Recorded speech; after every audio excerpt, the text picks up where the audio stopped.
नमस्कार दोस्तों। तो अभी तक हम जो कुछ भी पार्ट देखे हैं ना, ये सारा बेसिक था और इसी बेसिक से रिलेटेड अभी एडवांस बेसिक की तरफ जाना है।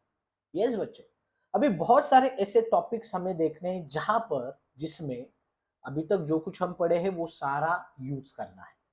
जिसका पहला टॉपिक आ जाता है आपके सामने है rational numbers and it's operations. बहुत इंपॉर्टेंट पार्ट है बच्चों, जिसको आज हम समझने वाले हैं। सो चलो शुरू करते हैं। सबसे पहले हमें यह समझना जरूरी है कि एक्चुअल रेशनल नंबर्स होते क्या है।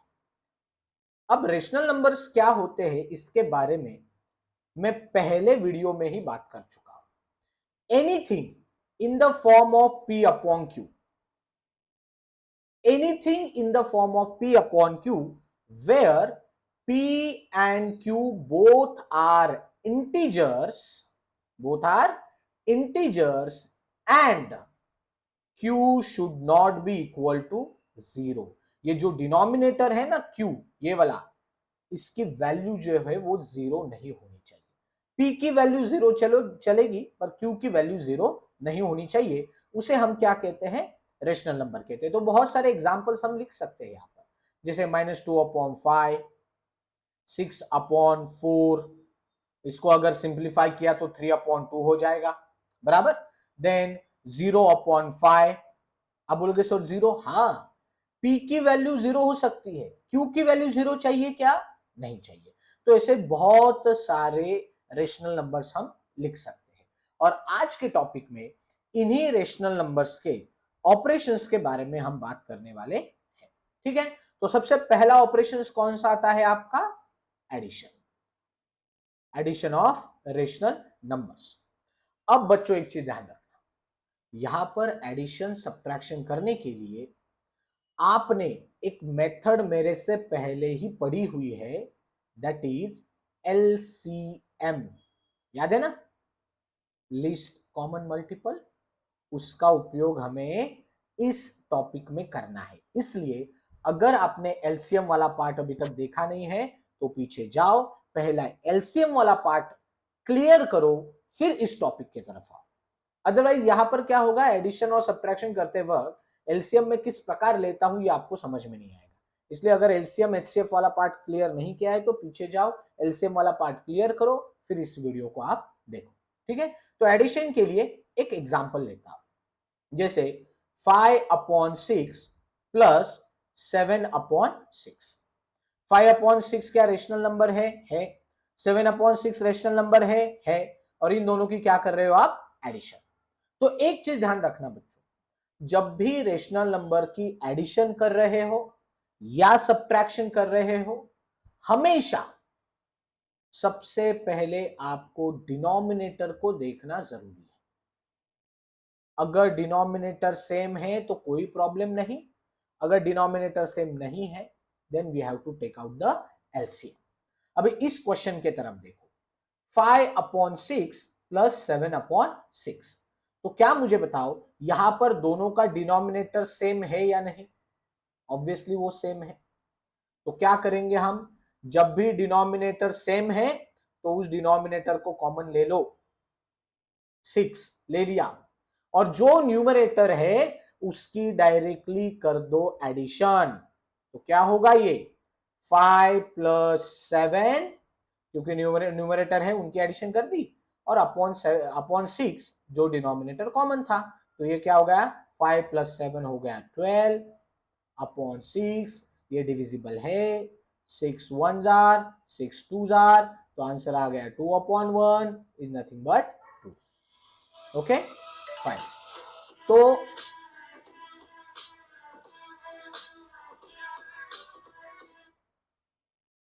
यहां पर ये टॉपिक हमने देखा जहां पर आपका डिनोमिनेटर क्या है, इक्वल है। चलिए अभी सेकेंड क्वेश्चन के बारे में बात करते हैं। Okay, 1/3 plus 4/3। Okay, 1/3 rational number है। 4/3 रेशनल नंबर है। दोनों की क्या है, एडिशन है। अभी सबसे पहले हमें क्या देखना पड़ेगा, फिर डिनोमिनेटर। क्या डिनोमिनेटर सेम है? हाँ है, दोनों का डिनोमिनेटर 3 है, तो ऑब्वियसली उसे क्या कर लो आप, कॉमन ले लो। ठीक है, और न्यूमरेटर की कर दो डायरेक्टली एडिशन। तो न्यूमरेटर क्या है यहां पर 1 प्लस यहां पर न्यूमरेटर क्या है 4, इनकी हो जाएगी एडिशन। तो 1 + 4 विल बी 5 अपॉन 3। ये आ गया आपका फाइनल आंसर। ठीक है, तो ये हमने देखा एडिशन ऑफ रेशनल नंबर, जहां पर डिनोमिनेटर कैसे थे, इक्वल थे। अब हमें अगला पार्ट देखना है एडिशन का ही, पर जहां पर आपके डिनोमिनेटर अब इक्वल नहीं रहेंगे, जिसके लिए अभी एडिशन का तीसरा एग्जांपल हम देख रहे हैं। सबका ध्यान ठीक से आगे होगा। 2/5 प्लस 3/7। ओके, 2/5 रेशनल नंबर है। 3/7 रेशनल नंबर है। एडिशन चल। अब हमें क्या देखना है, डिनोमिनेटर। क्या डिनोमिनेटर इक्वल है, नहीं है। तो अब किस मेथड से सॉल्व करें, तो यहां पर जब डिनोमिनेटर इक्वल ना हो तो आपको डिनोमिनेटर का लेना पड़ता है एलसीएम। क्या लेना पड़ेगा, LCM, LCM of denominator. Okay, तो अब ये 5 और 7 का एलसीएम कितना आएगा, एलसीएम कैसे निकालना है ये मैं आपको पढ़ा चुका। 5 और 7 का एलसीएम कितना आएगा आपका 35। कितना आएगा 35। तो यहां पर डिनोमिनेटर 35 करने के लिए 7 से मल्टीप्लाई करूंगा, और यहां पर डिनोमिनेटर 35 करने के लिए 5 से मल्टीप्लाई करूंगा। पर एक चीज ध्यान रखना, 7 से सिर्फ 5 को मल्टीप्लाई नहीं होगा, 2 और 5 दोनों को होगा। तो चलिए फिर करते हैं। 7 मल्टीप्लाई बाय 2 मतलब 2 multiply by 7 upon 5 multiply by 7। Okay, plus यहां प्लस जो है प्लस, आगे 5 से 3 को करना, 5 से 7 को करना। Okay, so 3 multiply by 5 upon 7 multiply by 5, right. So is equal to 2 into 7 14 upon 5 into 7 35 plus 3 into 5 15 upon 7 into 5 35। हो गया ना, हो गई क्या डिनोमिनेटर इक्वल, देख लो एक बार 35 35, राइट। अभी आपके डिनोमिनेटर इक्वल हो गए हैं, तो न्यूमरेटर की डायरेक्टली कर दो एडिशन। तो क्या होगा 14 plus 15, and 14 plus 15 will be 29 upon 35 is your final answer. तो बात बहुत सिंपल है बच्चों, कि अगर आपके डिनोमिनेटर सेम ना हो तो एलसीएम लेना और डिनोमिनेटर एलसीएम जितना इक्वल कर देना। ओके, तो चलिए जिसको समझने के लिए और एक एग्जांपल लेते हैं। हम एडिशन करेंगे अभी किसकी, 5/6 प्लस 2/3। ओके, इनके एडिशन करेंगे। चलो पहले देखो, रेशनल नंबर एडिशन, पर डिनोमिनेटर सेम है नहीं है। ओके, तो हमें डिनोमिनेटर क्या करने पड़ेंगे, सेम करने पड़ेंगे। किस मेथड से सेम करने पड़ेंगे, एलसीएम मेथड। तो मुझे अभी कैलकुलेट करके बताओ आप, 6 और 3 का एलसीएम कितना आएगा, विच विल बी 6। ठीक है, तो दोनों का डिनोमिनेटर 6 बनाना पड़ेगा। तो दोनों का डिनोमिनेटर 6 बनाने के लिए 6 को मल्टीप्लाई करूंगा 1 से और 3 को मल्टीप्लाई करूंगा 2 से। क्लियर, तो चलिए अब डायरेक्ट करता हूं, बोलो 1 multiply by 5 5 upon 1 multiply by 6 6 plus 2 multiply by 2 4 upon 2 multiply by 3 6। Fine, is equal, आगे अब देखो डिनोमिनेटर सेम हो गया, कॉमन ले लो उसे, ले लिया। अब न्यूमरेटर की कर दो एडिशन। तो क्या हो गया 5 प्लस 4 कितना हो गया आपका 9 अपॉन 6। Very good. क्या आगे सिंप्लीफाई हो सकता है, हो सकता है। कितने से हो सकता है, डिविजिबिलिटी टेस्ट याद करो, 6 और 9 both divisible by 3। So 3 2s are 6, 3 3s are 9। तो आंसर आ गया आपका 3/2। सो आई can say 5/6 plus 2/3 is equal to 3/2। This will be your final answer. तो ये हमने पार्ट देखा addition of the rational numbers. चलिए अभी आगे बढ़ते हैं और अब बात करेंगे सब्ट्रैक्शन की। ओके, तो अभी हेडिंग दे रहा हूं सब्ट्रैक्शन। सब्ट्रैक्शन में भी बच्चों सेम रूल आपको यूज करना है, सेम रूल यूज करना है, जहां पर आपको देखना पड़ेगा सबसे पहले डिनोमिनेटर। तो अभी डायरेक्टली एग्जांपल ले रहा हूं, ठीक है। चलिए सबका ध्यान आगे होगा। 2/30 minus 6/30। Okay, same rule, addition में जो रूल यूज किया सेम रूल आपको यूज करना है। क्या डिनोमिनेटर सेम है ले लो कॉमन, और न्यूमरेटर की कर दो सब्ट्रैक्शन, 2 - 6। Okay, 2 - 6 will be -4/30। आ गया आंसर। यहां पर भी सेम एडिशन जैसा ही किया, राइट। चलिए अब एक दूसरा एग्जांपल ले रहा हूं डायरेक्टली मैं, जहां पर डिनोमिनेटर सेम ना हो, ठीक है। चलिए 6/5 माइनस 3/2। चलो 2 नहीं, एक थोड़ा सा अलग नंबर ले लेता हूं, 3 ले लेता हूं। ओके, अब यहां पर डिनोमिनेटर है 5, यहां पर डिनोमिनेटर है 3। क्या इक्वल है? क्या नहीं है। तो आपको क्या करना पड़ेगा फिर? 5 और 3 का लेना पड़ेगा एलसीएम। और 5 और 3 का एलसीएम क्या है बच्चों? 15। तो यहां मल्टीप्लाई करो 5 से, यहां मल्टीप्लाई करो, सॉरी, यहां मल्टीप्लाई करो 3 से, और यहां मल्टीप्लाई करो 5 से, क्योंकि दोनों का डिनोमिनेटर आपको क्या लाना है? 15। सो इज इक्वल, बोलो 3 × 6 18 upon 3 × 5 15 minus 5 × 3 15 upon 5 × 3 15। Simple. Okay, is equal. अब 15 15 हो गया इक्वल, उसको ले लो कॉमन। अब आगे 18 माइनस 15, 18 माइनस 15 कितना आया? 3 upon 15। Both are divisible by 3, 3 1 जार 3, 3 5 जार 15। तो आंसर आ गया 1/5। कितना इजी है बच्चों। तो सब्ट्रैक्शन वाला पार्ट भी एडिशन जैसे ही करना है। डिनोमिनेटर सेम है तो डायरेक्ट काम करो, अगर डिनोमिनेटर सेम नहीं है तो एलसीएम लेके काम करो। ठीक है, समझ में आ गया।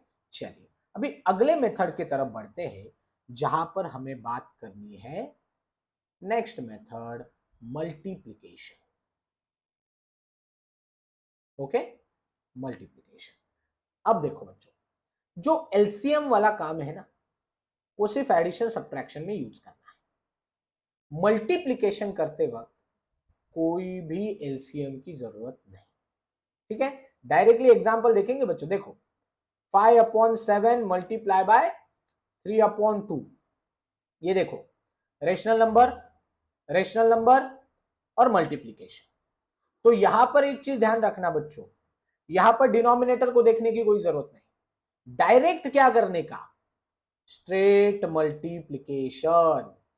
क्या करेंगे? Straight multiplication. सो देखो 5 × 3/7 × 2। कोई डिनोमिनेटर देखने की जरूरत नहीं, कोई एलसीएम निकालने की जरूरत नहीं, कुछ नहीं। ठीक है, सो देखो 5 × 3 15 अपॉन 7 × 2 विल बी 14। ये आ गया आपका final answer. Okay fine, fine बच्चों। चलिए आगे बढ़ते हैं। Now will discuss about next question. Okay, 16/3 multiply by 12/32। Okay, तो अभी एक और मेथड में आपको समझाने वाला हूं, विच इज कॉल्ड एज डमरू मेथड। यह डमरू मेथड किसी भी बुक में नहीं लिखी है बच्चों, किसी भी बुक में नहीं लिखी है। जब जब आप मल्टीप्लिकेशन करोगे तो सिंप्लीफिकेशन करना है, सिंप्लीफिकेशन करना है, और सिंप्लीफिकेशन करने के लिए डमरू मेथड का उपयोग करेंगे। अब डमरू आपने देखा होगा कैसे होता है, ऐसे होता है डमरू आपका, राइट। देखिए जैसे कि यहां पर भी मैं जो रेशनल नंबर लिखा हूं और जिसके मल्टीप्लिकेशन कर रहा हूं, वो भी तो डमरू फॉर्म में है ना। कैसे, ये देखो,